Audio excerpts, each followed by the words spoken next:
Boa noite a todos, que Jesus nos abençoe com sua paz.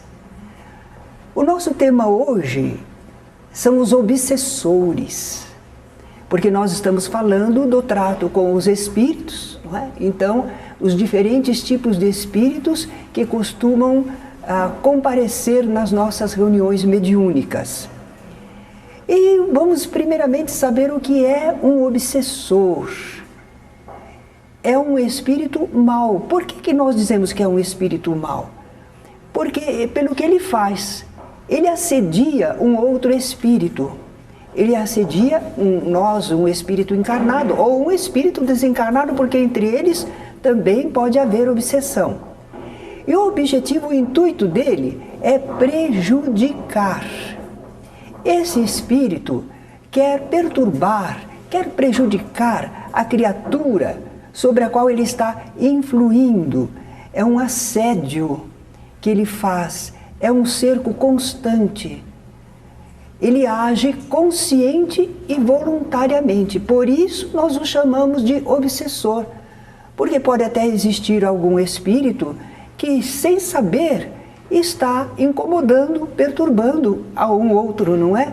Mas nesse caso não, o espírito sabe e quer prejudicar. Então esse obsessor pode ser um encarnado também. Nós pensamos só os espíritos desencarnados são obsessores? Não, nós também podemos ser um obsessor. Ficamos em cima da pessoa, como que perseguindo, obrigando, dominando, não é? Então nós também somos obsessores. Aliás, num dos livros de André Luiz, ele conta a história de Sara e Libório, se não me engano, esses eram os nomes. O marido era encarnado ainda, ela desencarnou, mas do lado de lá ela vivia obsidiando o marido aqui. Não deixava o marido em liberdade, não é? Então isso é um obsessor. Por que um espírito costuma agir assim? O tema mais comum, o motivo mais comum, ele quer se vingar. Então vocês já pensaram que as coisas que nós costumamos fazer, prejudicando alguém, perturbando alguém, vão causar essa reação? Às vezes nós fazemos o que queremos, agimos como queremos, mas o outro ficou revoltado e vai desencadear, às vezes, um sofrimento prolongado para nós mesmos, não é? Ele quer se vingar. Como geralmente acontece de muitos agirem mal com as pessoas, nós temos aí muitos espíritos querendo se vingar, não é? Eles querem se vingar de quem os feriu ou feriu a seus entes queridos. Isso pode ter acontecido nesta encarnação ou em encarnações anteriores, que esse rancor, esse ressentimento não foi superado ainda. Aliás, esse é um dos motivos pelos quais nós temos a presença deles e é bom saber o que está acontecendo para nós podermos fazer as pazes, não é? O objetivo é esse. Outro motivo pelo qual um espírito pode se tornar um obsessor de alguém é porque ele quer ainda usufruir alguma coisa através do obsidiado. Por exemplo, sensações materiais. Ele não possui mais o corpo, mas ele ainda tem aquela vontade de sentir certas sensações do corpo material. Então ele vai influir sobre a pessoa, para a pessoa ir a determinados fatos com os quais ele usufrui também as sensações, não é? É o caso, às vezes, de alcoólatras que estão sendo induzidos, dominados por espíritos. Mas nós não somos simplesmente vítimas, não é? Naturalmente, nós abrimos uma possibilidade de combinação, porque a pessoa que estiver voltada para o bem, vibrando, pensando no bem, ocupada no bem, naturalmente não vai oferecer sintonia e ensejar a continuidade da ação desse espírito. Agora, aquele que não perceber e gostar também, então aí de novo nós verificamos, olha, Ah, eu estou gozando a vida. Só você? Será que você não está sendo vítima, induzido, não é? Para que você sirva a alguém que quer usufruir de sensações materiais? Outro fator que leva um espírito a agir prejudicialmente sobre alguém de modo profundo, desequilibrado, são ligações. Ligações profundas e desequilibrantes. Uma paixão doentia. Amar é bom, amar é lindo, mas paixão doentia é um problema, não é? Às vezes pacto entre as criaturas. As criaturas fazem um pacto e às vezes o outro quer fugir do pacto, então este vem exigindo o cumprimento, não é?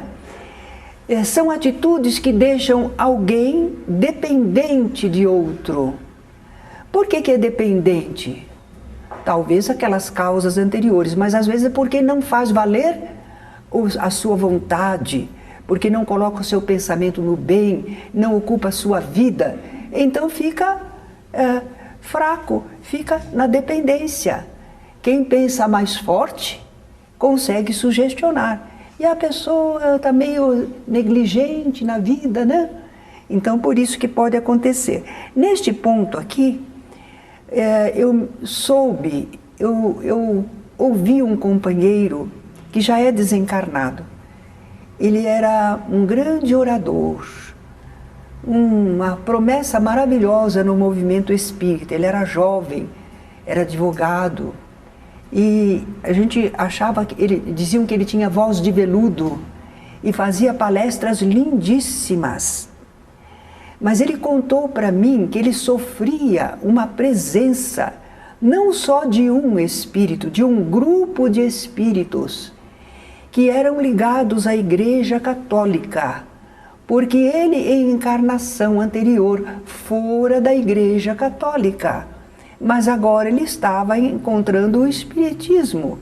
Porém, os seus companheiros não se conformavam, queriam ele trabalhando junto, continuavam querendo a presença dele. E ele contou que certa vez ele estava hospedado num hotel de muitos andares, ele estava no andar lá alto, ele iria fazer uma palestra em determinada cidade e estava se preparando, repousando, e veio aquele bando, ele era médium, ele viu o bando de espíritos, não é? Que tinham grandes ligações com ele e que vinham sugerindo a ele que se suicidasse para não continuar no movimento espírita, para voltar a estar com eles. Ele resistiu, sim, ele resistiu, mas ele disse que a influência, a presença deles era muito forte e ele precisou usar todos os seus recursos para resistir, não é? Então nós vemos que são essas ligações que existem entre a pessoa e o obsessor. Não é à toa, é alguma ligação, um pacto, um procedimento. Não, nós concordamos que íamos fazer isso, você não pode desertar, não é? Naturalmente que ele tinha direito de começar uma vida nova, era uma nova encarnação, mas os espíritos que o assediavam não entendiam assim. Outra razão que faz com que um espírito se torne obsessor de alguém é aqueles espíritos que são adversários do bem. E a pessoa está servindo ao bem, pela sua mediunidade, pelo seu trabalho de exposição, pelo seu trabalho assistencial, qualquer tipo de trabalho que é para o bem. E aqueles espíritos não querem, são adversários do bem. Não são adversários pessoais. Eles não têm propriamente uma relação com essa pessoa.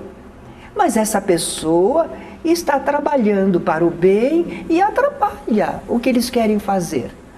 Então, por tabela, não é? Eles se tornam adversários e querem perturbar, prejudicar a pessoa, chegam a querer assediá-la mesmo. Quando nós falamos assim, talvez que vocês digam, mas é perigoso então, né? A gente trabalhar para o bem, não é? Ah, porque eles ficam com raiva da gente, eles ficam querendo nos perturbar, assediar. É melhor a gente não fazer nada, né? Não, que é isso? Precisamos ter coragem. Coragem para o bem. Jesus não enfrentou adversários. Os seus apóstolos não enfrentaram também, e nem eram desencarnados, os encarnados mesmo, né? Então nós não podemos desistir do bem porque temos medo do mal. Não, a lei divina nos dá a proteção necessária, não é? E também a ação destes espíritos às vezes vai servir para nós nos fortalecermos mais na resistência, para ficarmos mais capazes, não é? Serve de aprendizado. Olha como eles agem, o que fazem, a necessidade de vigilância, de oração, não é? Se não houvesse um proveito no final disso tudo, se a gente souber enfrentar, Deus não deixaria acontecer, não é? Então, quer dizer que se há essa possibilidade, eles têm esse livre-arbítrio de tentar nos prejudicarem, é porque no final serve de exercício para nós, de aprendizado para nós, de crescimento espiritual para nós, se soubermos resistir. Nós vimos aqui obsessor, um obsessor, mas ali no caso deste nosso irmão, nós vimos que havia uma equipe, um conjunto. E realmente, às vezes, há falanges de obsessores. Quer dizer, são espíritos inferiores, perversos, que se organizam para revanche e domínio, tanto sobre encarnados como sobre desencarnados. Vocês já assistiram, ouviram alguma comunicação em que os espíritos contam que estavam sofrendo sob o domínio de espíritos maus, não é? E foram retirados, foram ajudados. Então essas falanges se organizam no plano espiritual, porque eles querem dominar. Como seriam aqui na Terra, eles querem continuar do lado de lá, estabelecer os seus domínios. Aqui é como nós queremos, não é? Eles se organizam. Hermínio Miranda, no livro Diálogo com as Sombras, vai indicar algum dos participantes dessas falanges obsessoras. O dirigente das trevas, ele começa lá pelo alto, a cabeça. Ele diz que comanda a ação da falange. Ele dirige, mas aqui para nós ele quase não aparece, não. Os espíritos que vêm em nome dele falam que há uma direção, que há um dirigente, que há um chefe, mas ele mesmo não comparece às nossas reuniões. Ele está comandando, governando, ele não precisa vir. Ele manda aqueles seus emissários, não é? Mas se ele de repente comparece à reunião nossa, os grupos de desobsessão sabem bem isso. Se ele comparece, olha o jeito dele. Ele não tem paciência para dialogar. Ele é um tipo que exige, ordena, ameaça. Ele quer intimidar. Ele é assim, não dá conversa. Não é como um espírito que vem para a gente dialogar, não é. Mas por que ele veio? Se ele é dessa maneira, sabe por que ele veio? Porque a ação do grupo começou devagarinho a retirar os elementos dele, o espírito vinha para fazer o mal, era acolhido, esclarecido, estimulado, às vezes estava até já cansado, desejoso de alguma coisa melhor, e ele era então incorporado pelos amigos espirituais. E o chefão lá começa a ver que a turma dele está diminuindo. Aí quando chega a um ponto que está crítico, aí ele vem. E é aí que ele vem não querendo dialogar, não é?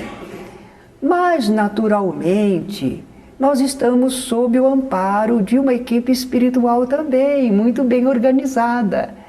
E o bem sempre tem mais poder do que o mal, já é da lei divina. O bem é positivo, o mal é negativo, o bem pode mais. É da lei divina, não é? Então não temos receio, ele vem, ele reclama, ele age, mas afinal de contas, ou ele se afasta, mas ele não vai conseguir modificar o plano nosso de socorrer, de esclarecer as pessoas. Ele continua tendo livre-arbítrio. E se ele não quiser mudar, ele não muda. Ele continua no plano espiritual, tentando fazer um novo grupo, quem sabe. Não é? Ele diz também, o Hermínio Miranda, que existe o planejador. Engraçado, não é? É estratégia. Como é que vamos agir? Ah? Então há espíritos inteligentes que conhecem como as pessoas reagem, como agir sobre, e ele então faz planos, porque querem prejudicar uma determinada família, porque querem se vingar de alguém, não é? Então ele faz um plano que depois os trabalhadores vão seguir. Ele é planejador. Interessante que ele não se julga muito culpado, não. Ele só planeja, diz, eu não ordenei. Ah, disseram para eu planejar, eu planejei, não é? Mas sem esse planejador, as trevas não teriam coordenação para agir, seriam como um exército sem comando. Seria terrível, não é? Então o planejador é um elemento que realmente pode prejudicar bastante. Existe também o jurista. Esse é aquele espírito que faz uma análise das vítimas, daqueles casos que vão chegar lá para serem assediados, perturbados. Então ele analisa o caso segundo as leis deles, não a lei divina. Porque eles não seguem a lei divina, eles têm as suas próprias leis. Como essas gangues, não é? Não têm suas leis. São leis erradas, mas para eles são leis. Então, segundo suas leis, ele analisa a situação daquela pessoa, por que ela merece ser prejudicada, não é? E passa então a sentença. E ele também acha que eu só distribuo justiça. É a minha função. Mas eu não sou o mandante. Eu não sou quem vai executar. Eu só digo se a pessoa precisa, deve merecer a sentença. Não é? O executor é outro. Ele vai lá executar. Ah? O jurista sentenciou, é como aqui o soldado. Lá vai o soldado para executar. Ele acha que ele não tem responsabilidade. Ué, já deram a ordem. Já foi passada a sentença, eu estou só cumprindo a sentença. É assim que eles encaram, né? Agora, existe nessas falanges uma espécie de uns livre atiradores, mas eles estão unidos ao grupo. Mas eles não estão dentro desse esquema. Sabe por que eles estão lá? Porque ele quer se vingar. Não só no caso dele, mas outros casos também merecem vingança. Muita gente fez coisa errada, precisa pagar. Então ele é, de modo geral, um vingador. Ele não confia na justiça divina. Ele acha que não tem, que ele precisa fazer a justiça. Ou então, ele não tem paciência de esperar. Quando a gente fala, ele diz, demora muito. Ele acha que ele faz justiça. A gente aí explica para eles, não, você faz vingança. Justiça é diferente. Eu gosto sempre de esclarecer esse ponto, porque pode servir para vocês argumentarem também. Qual a diferença de vingança e justiça? Vingança é assim, olho por olho, dente por dente. Você me machucou, eu machuco você. Ah? Agora, justiça é diferente. Deus faz justiça. Deus é como assim, uma criança quebrou um jarro, derrubou a terra, deixou a plantinha maltratada, aí uma pessoa vem, vamos dizer que esse seria o Senhor, né? Meu filho, vem cá, olha o que aconteceu. Agora, pega esse jarro, vamos colar o jarro, deixar o jarro de novo em condições. Agora põe a terrinha de volta, planta essa plantinha, replanta ela e você vai cuidar um tempo até a plantinha estar restabelecida. Fazer voltar tudo ao equilíbrio, como estava antes. Isso é justiça. Restaurar. Restauração das coisas. Isso é justiça, não é vingança. Agora, talvez demore um pouco mais mesmo, mas é muito mais correta, não é? Isso que a gente tenta falar para esses vingadores, porque ele se une àquela falange, porque a falange tem poder, e ele então aí quer tomar em suas mãos os instrumentos da justiça, do olho por olho, dente por dente. Sozinho talvez ele não possa, mas junto com aquela turma ele consegue. Por isso que ele está lá. Então nós estamos falando dos espíritos obsessores, das falanges. Como é que eles são de modo geral? Como é que eles são? São rancorosos, às vezes se manifestam gritando, acusando, desafiando, são violentos, agressivos, é como eles se apresentam, mas como eles estão lá por dentro, porque vocês sabem que nós e todas as pessoas são assim, nós apresentamos algo, mas como é que está lá por dentro, não é? Como são em verdade? São infelizes. Mas é claro que são infelizes. Quem não está dentro da lei divina, acertando, não pode estar realmente feliz, não é? Mesmo que eles digam que eu sou feliz, eu faço o que quero. Não está, não. Porque a consciência nossa, diante da lei divina, ela não nos deixa descansar, não é? No fundo, eles querem o que todos nós queremos, o amor. As pessoas gostariam de se sentir amadas, gostariam de poder amar com confiança, não é? O amor está lá dentro deles, porque nós somos filhos de Deus, não somos? Então em nós está aquele amor divino, né? Mas eles sofreram, eles foram atraiçoados, eles foram enganados, então eles se fecharam. Então eles estão se defendendo nessa couraça do ódio, da agressão, da dureza de sentimentos, né? Eles não querem sofrer de novo. Eles estão, de certa forma, se defendendo. Mas é uma agressão, mas eles visam se proteger. Eu não me deixo mais ser enganado, sofrer, eu não amo mais. Mas ele tem carência desse amor.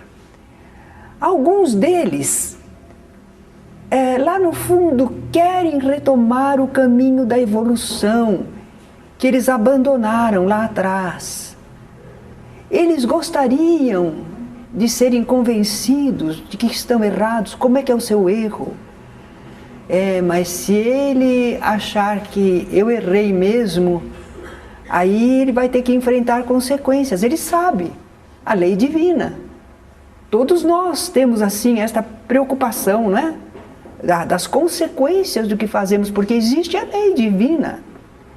Então eles têm medo de enfrentar as consequências. E alguns já agiram tanto tempo erradamente que eles pensam que não dá mais para ser salvo, que não tem mais jeito a situação deles. Estão desesperançados, não é? Então, nós agora que conhecemos um pouco mais os chamados obsessores, que no fundo são espíritos, filhos de Deus como nós, só que estão presos no vício, na ambição, no comando, ou na vingança, ou erraram demasiado e agora não sabem como retornar, enfim. Como é que nós vamos tratá-los? Como é que a gente vai fazer a desobsessão? Aqui está o obsidiado, aqui está o obsessor. E eles estão ligados, emaranhados. Como é que a gente faz essa desobsessão?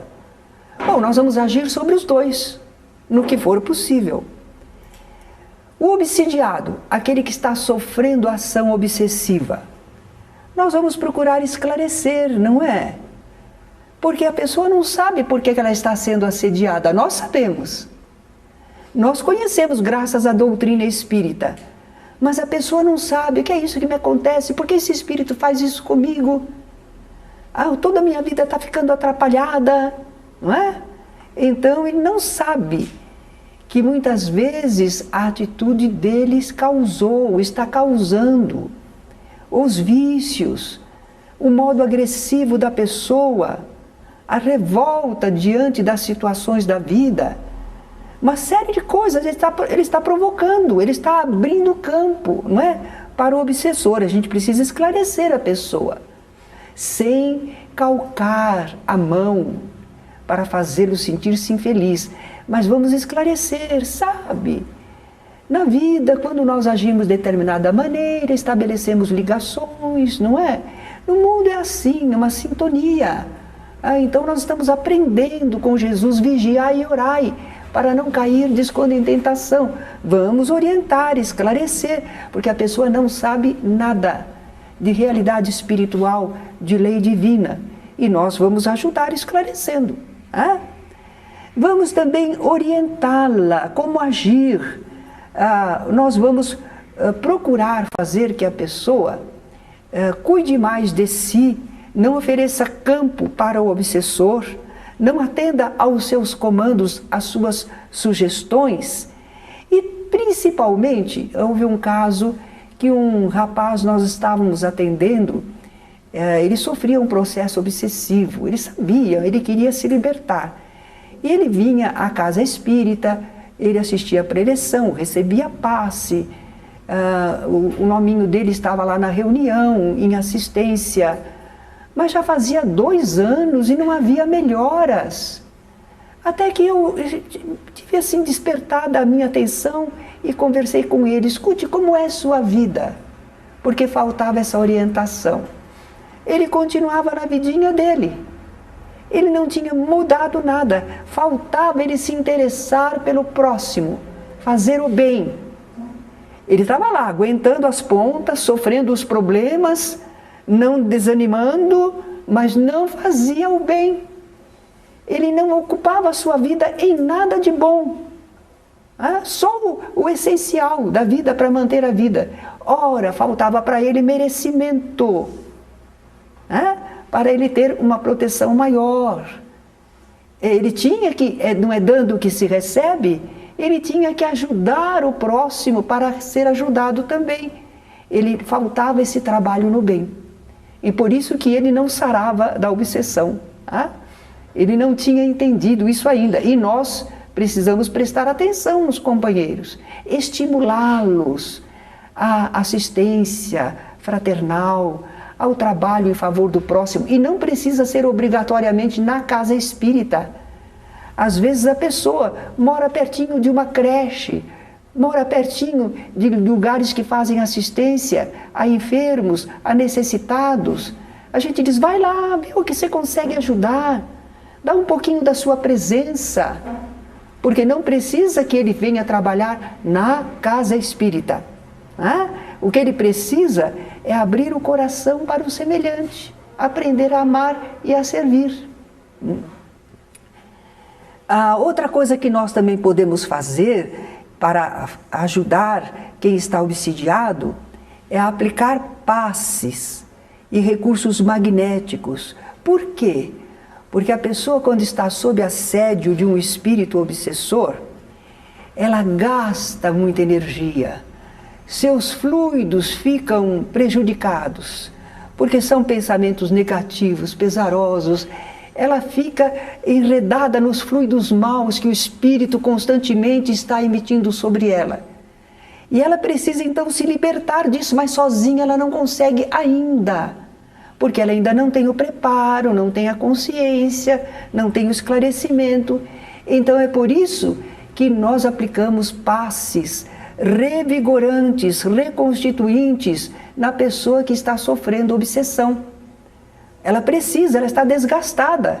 Então nós a abastecemos. Quem está razoavelmente bem não precisa do passe.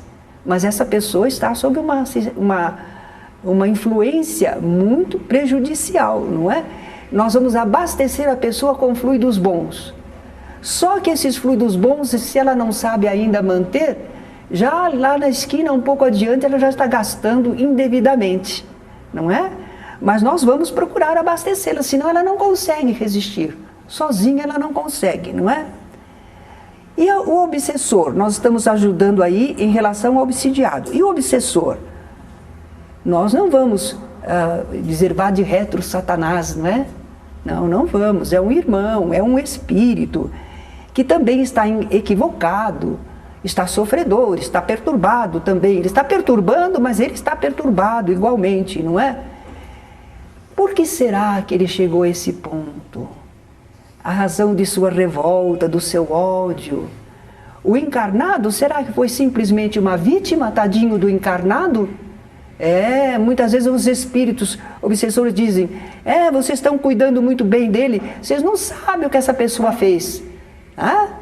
E realmente nós não sabemos, também não temos nada com isso. Nem com os erros do obsessor, nem com os erros do obsidiado. Nós estamos lá para fazer as pazes, para apaziguar, para reconstituir, não é? Mas convém que a gente entenda que às vezes o obsessor tem lá suas razões. Alguma coisa motivou. O encarnado não é só uma vítima. Então nós temos que também atendê-lo com o mesmo amor, com o mesmo empenho que nós estamos atendendo o obsidiado. É que o obsidiado a gente vê, né, tadinho, olha como está, né? E o espírito a gente não o vê. Mas se a gente soubesse enxergar, então talvez a gente ficasse também penalizado, né? Então vamos ajudar um e outro. Eu vou pedir para a Carla ler para mim esse trechinho que começa rispidez e vai até a sua própria recuperação. Por favor, Carla. Rispidez, autoritarismo, severidade não ajudarão nosso entendimento com o obsessor. Para enternecê-los e captar-lhes a confiança, nossa linguagem tem de ser sinceramente fraternal. Advertência amiga e, quando necessário, energia, mas de modo geral, o conforto, o estímulo, a consolação. Procurar tirá-los da ideia fixa de vingança, ódio, destruição. Mostrar que estamos interessados em que não venha a sofrer depois pelas consequências de maus atos. Ou mostrar que a lei divina se encarrega de ensinar e corrigir a nós e aos que nos ferem. Explicar que quanto mais demora para se decidir, mais difícil e trabalhosa torna a sua própria recuperação. Obrigada, meu bem. Bem, quanta coisa nós podemos fazer para conversar com o espírito obsessor? Conversar cristãmente com ele, não é? Kardec também diz o seguinte, que agindo dessa maneira, com instruções habilmente ministradas, nós podemos dar a esse espírito educação moral. Olha aí, ele não tem educação moral. Ele pode às vezes ser até um espírito que é intelectualmente instruído, mas moralmente ele não está esclarecido, ele não conhece as leis morais, ele não confia nisso, não aprendeu ainda, não é? E nós conseguimos fazer despontar nele o arrependimento, é o primeiro passo, porque o arrependimento vem da conscientização do que está fazendo, que geralmente não foi só ele vítima, já houve outros acontecimentos, que isso não é o melhor, que ele está se prejudicando, então vem o arrependimento e o desejo do bem. Só aí ele começa a querer renunciar aos seus maus propósitos. E olha o que Kardec conclui, pode-se então ter a grata satisfação de libertar um encarnado e de converter um espírito imperfeito. Sucesso na missão, não é? Apaziguou. Aquele espírito encarnado que estava sofrendo com aquele assédio, com aquele constrangimento, nós conseguimos libertar. Pronto. A pessoa não está sofrendo mais isso. Mas em compensação também o outro. Ele se conscientizou, despertou para o bem. Jesus não ia pelos caminhos, lançando o seu convite, esclarecendo as pessoas, e as pessoas mudavam do seu caminho errado, não é? Lembra a história de Zaqueu? Jesus entra em casa dele, naturalmente, o que Jesus falou, como esclareceu sobre a vida, os objetivos. E aí Zaqueu diz assim, Senhor, se eu tenho defraudado alguém, eu dou 4 vezes duplicado, dou metade dos meus bens aos pobres. E Jesus diz, hoje entrou a salvação nesta casa. As pessoas se salvam dos seus erros, da sua má conduta. Então, o trabalho de desobsessão é assim, benéfico, maravilhoso. E muita gente não sabe fazer, não sabe que isso é possível. E no movimento espírita, com a doutrina espírita, nós aprendemos, não é verdade? Aprendemos a sermos pacificadores. E lá no Sermão da Montanha, Jesus também falou, bem-aventurados os pacificadores, porque eles serão chamados filhos de Deus, não é?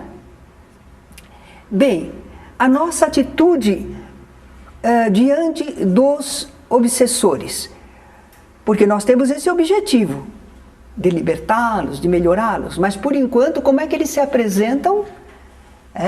Eles apresentam-se ameaçadores, desafiando. E precisamos só entender que eles não podem fazer tudo o que querem. Precisamos ter esse conhecimento espírita para nós podermos lidar com eles. Vamos mal comparar assim com as coisas do mundo. Como nós não temos compreensão, não sabemos como agir, nós temos medo se houver assim uma gangue, né? Nós não sabemos o que fazer, o que falar, como nos comportarmos, que recursos nós temos, não é? Nós teríamos muito medo, mas há pessoas que lidam com eles, não há? Lidam com eles, procuram fazer alguma coisa, orientar. E os espíritas são assim. Nós temos condições, o amparo espiritual das equipes socorristas e nós podemos dialogar com eles. O médium tem controle, o médium espírita, não é? Tem aquela educação mediúnica, ele dá passividade ao espírito, mas não deixa de fazer o espírito fazer tudo o que quer, não é? E nós também sabemos como conversar com o espírito, estamos vibrando, estamos unidos à equipe espiritual. Então, não há o que temer. Nós sabemos que apesar das ameaças deles, de como eles nos desafiam, só vai nos acontecer o que estiver dentro das leis. Não é porque eles querem nos prejudicar que eles vão conseguir. Se eles conseguirem influir sobre nós de alguma maneira, é porque isso está dentro das leis divinas para o nosso aprendizado, nossa experiência, nosso fortalecimento, para nosso trabalho, para termos merecimento. Tudo bem. Então eles não podem fazer tudo o que querem, não. Só aquilo que estiver dentro das leis divinas sobre ele e sobre nós. Se ele nos ameaça, nós não precisamos aceitar a intimidação dele. Mas também não vamos devolver. Não vamos também querer agredi-lo, dominá-lo, ameaçá-lo também. Não, não. Nós não vamos fazer isso. Ele é um doente espiritual. Ele é um doente da alma. Nós não, nós estamos equilibrados razoavelmente. Não é? Não vamos nos intimidar, mas vamos ser prudentes. Nós não temos medo, mas também estamos ali com prudência. Nós sabemos que estamos lidando com pessoas difíceis. O espírito é uma pessoa, não é? Bom, a nós eles poderiam vencer, particularmente, mas nós temos o amparo da equipe espiritual. Então, momentaneamente, nós temos uma ascendência sobre eles, porque nós estamos como emissários desses amigos espirituais. Nós somos porta-vozes, conversando com ele. Mas nós não estamos sozinhos. Não somos só nós e ele. Não, nós estamos com toda a retaguarda espiritual. Um jovem, num centro aqui de Campinas, que ainda existe, certa ocasião, eu era jovem também, o rapaz era bem mais jovem, mas eu já tinha esse conhecimento, ele não tinha. E eu fui observar uma reunião lá naquela casa e vi que ele atendia os espíritos. Muitas vezes ele dava assim um tapinha no médium, porque já achava que talvez batendo no médium assustava o espírito, não sei bem. E ele dava uns tapinhas assim e falava para o espírito, vai embora, porque não sei o quê. E o espírito relutava e ele dizia, não, você vai mesmo porque eu estou mandando.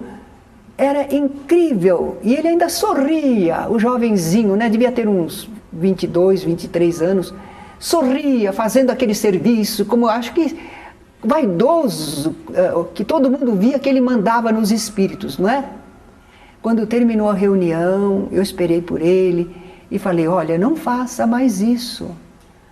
Você, na reunião, você está com a cobertura espiritual dos espíritos que dirigem a casa. Por isso parece para você que você manda, faz e acontece. Mas esses espíritos não ficam presos aí. E pode ser que eles aguardem você. Pessoalmente, aí fica você e ele. Será que você consegue? Você tem esse poder todo que você pensa que tem? Porque o rapaz era imprudente, não é? Por ignorância. Por ignorância do que acontecia. Então nós não temos essa pretensão. Nós temos confiança na proteção divina, na lei, né? E no nosso propósito de ajudar, de servir, nós temos confiança. Mas nós não fazemos, por exemplo, retribuir um desafio. Ele diz assim, você pensa que eu não posso? Eu vou derrubar tudo isso aqui. E a gente diz, derruba então, eu quero ver. Não faz isso não. Não faz isso não, porque de repente você precisa aprender. Que você não tem todo esse comando, não é? Então a gente não vai entrar nessa mesma faixa de agressividade, né? Nós podemos dizer com segurança, não, meu irmão, você não vai fazer isso porque nós estamos tratando você com respeito, não é? Não há possibilidade de fazer isso. Agora, o que nós queremos é que você... Voltamos para ele, para o bem que desejamos fazer a ele, não é? Então, não se intimidar, mas ser prudente. E às vezes esses espíritos se voltam para nós e diz que nós somos piores do que ele e quer apontar nossas falhas.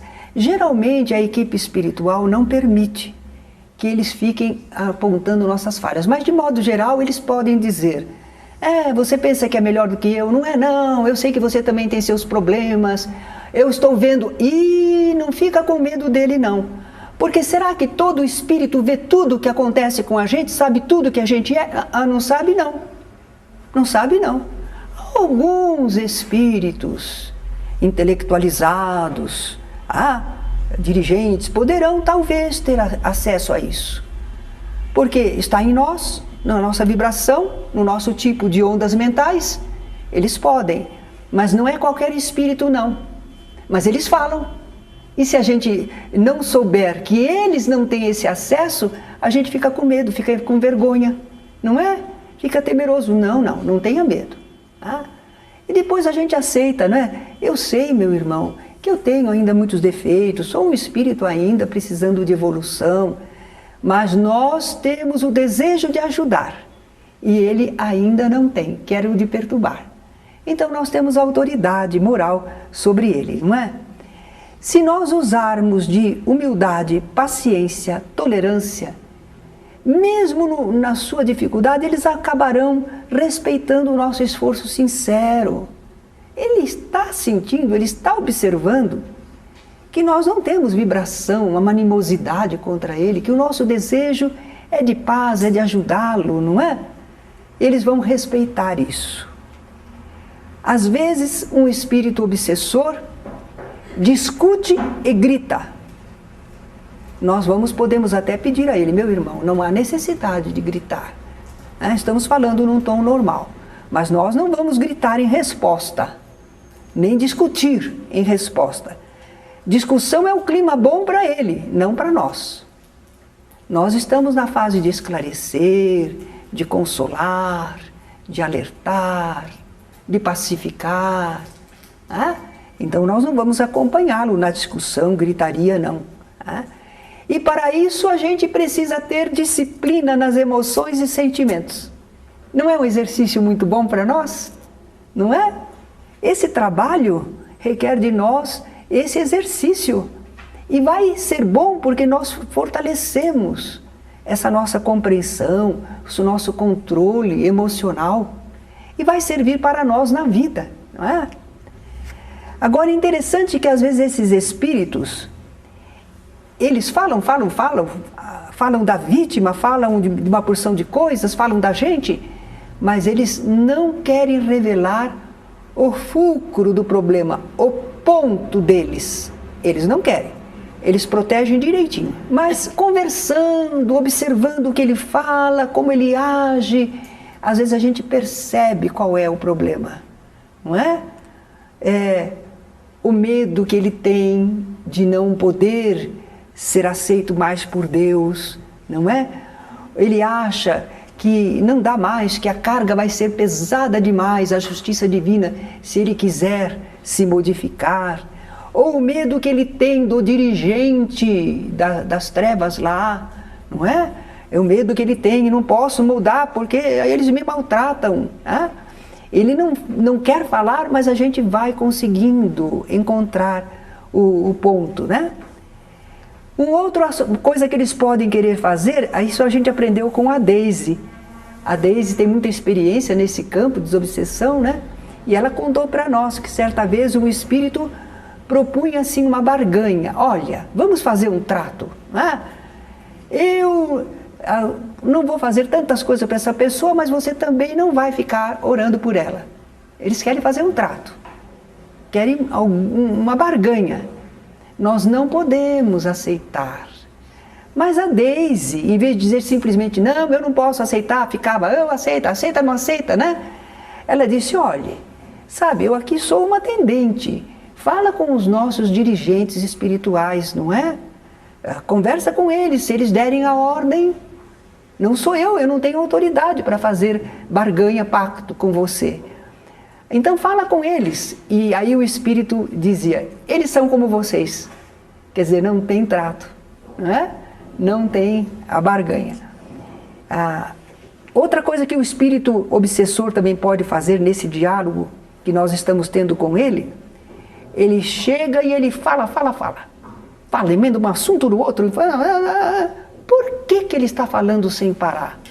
Porque enquanto ele fala, fica ele influindo no ambiente e tudo mais. Certo? Todo mundo escutando. Está ele no comando. Não, a gente vai ter que interromper isso. Vai ter que cortar, não é?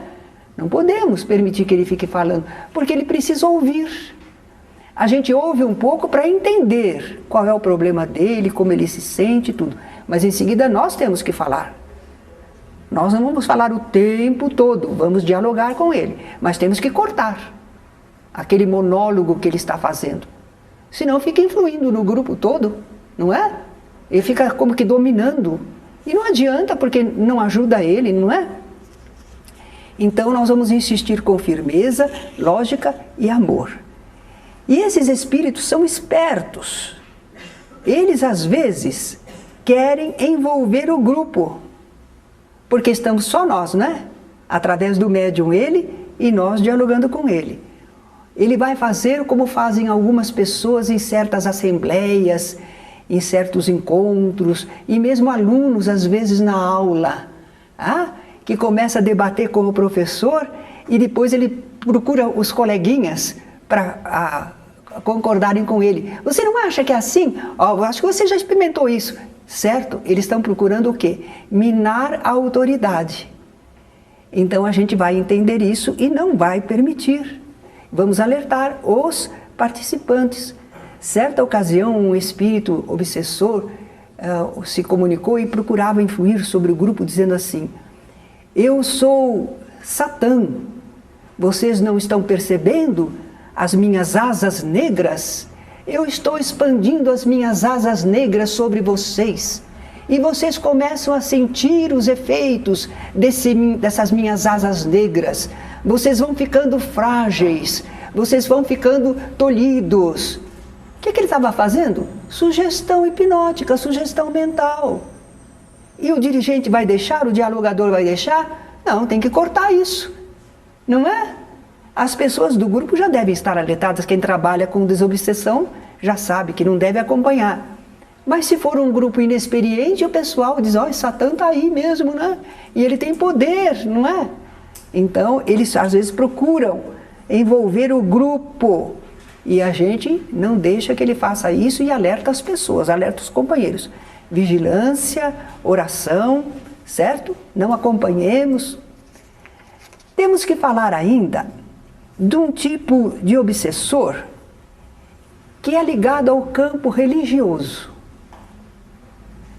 Isso nós temos visto na nossa casa, em reuniões que a gente faz em favor da casa, e os espíritos se comunicam assim. Eles são uma falange, eles são um grande grupo. E eles ainda estão no seu campo de religião, do lado de lá.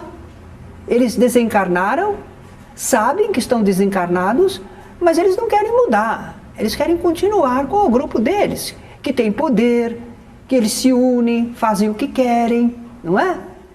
Então, são obsessores, mas que estão ligados à religião, falsos trabalhadores do Cristo. Eles dizem: nós somos os representantes verdadeiros da igreja, vocês não têm autoridade para isso. Mas que igreja eles estão representando? Eles estão obedecendo às leis de Deus? Não, eles estão querendo manter um domínio. Embora desencarnados, se agruparam e querem continuar da mesma maneira, não é? Pode ser que nesses grupos de obsessores do campo religioso existam alguns que não são assim querendo propriamente dominar, mas eles são fanáticos. Aqui na Terra não tem os fanáticos religiosos? Aliás, o espírita não deve ser um fanático religioso. A gente sabe do valor da nossa doutrina, sabe das verdades que ela nos ensina, mas sabemos que as outras religiões também têm sua necessidade e oportunidade no mundo, não é? O espírita não pode ser fanático. E eles são fanáticos às vezes, por isso eles estão nesse grupo. Porque existem os religiosos falsos, né, que querem continuar dominando, e existem os outros que são fanáticos e se juntam a eles. Hermínio de Miranda também fala dos auxiliares da falange. São espíritos que ajudam a falange, porque eles atendem ao comando dela. E por que eles atendem ao comando?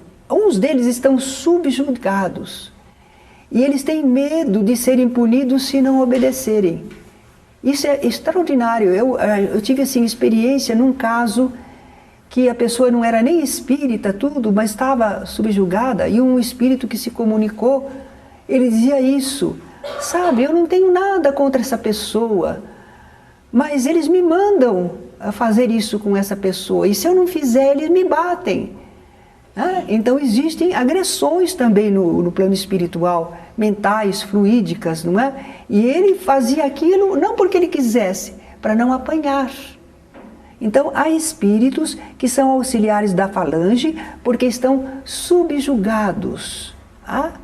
E a esses a gente vai ajudar naturalmente a segurar a proteção da equipe espiritual para que eles se libertem, não é? Então nem todos estão lá fazendo isto porque são maus, cruéis, mas estão subjugados. Outros são interesseiros, estão fazendo a maldade para as pessoas porque eles ganham alguma coisa em troca. Aí o pessoal pergunta: o que eles ganham? Certos favores, certas sensações, certo domínio, certos privilégios no agrupamento em que eles vivem, não é? Sobre os obsidiados, alguma coisa ele lucra, alguma coisa que agrada a ele. E ele às vezes não tem nada contra a pessoa, pessoalmente, mas a falange tem. A falange que dá ordem. Ele é um auxiliar, não é? E ele auxilia porque ele ganha alguma remuneração, entre aspas. E existem aqueles espíritos que gostam do que fazem, gostam de maltratar, gostam de dominar, não é? Mesmo que ele não tenha nada com a pessoa. Mas é um modo de dominar alguém. Aqui na Terra a gente não vê que existem pessoas assim, grupos assim. Então não vamos achar tão esquisitos os espíritos quando agem desta maneira. É só para a gente conhecer. E alguns agem por inveja. Se você não é feliz, por que eu vou ser feliz? Eu vou ser infeliz. Não, você não vai ser feliz, não. Você é feliz e eu não sou? Não, então vamos aí. Vamos agredir. Você não pode ficar feliz. Eu não sou, mas você também não vai ser. É assim, pura inveja. Nós aprendemos isso também no Livro dos Espíritos, no Livro dos Médiuns, não é? E Hermínio de Miranda finalmente fala também que existem uns espíritos que são magnetizadores e hipnotizadores. É aquele caso daquele que se apresentou como Satã, né, e dizendo que estava dominando, influenciando. Eles usam magnetismo e hipnotismo. Sugestão, influenciação, impregnação de substâncias e objetos. Eles estão agindo com o quê? Pensamento e vontade. E como é que nós vamos fazer para evitar a ação deles, superar esses efeitos? Também usando pensamento e vontade, mas voltados para o bem.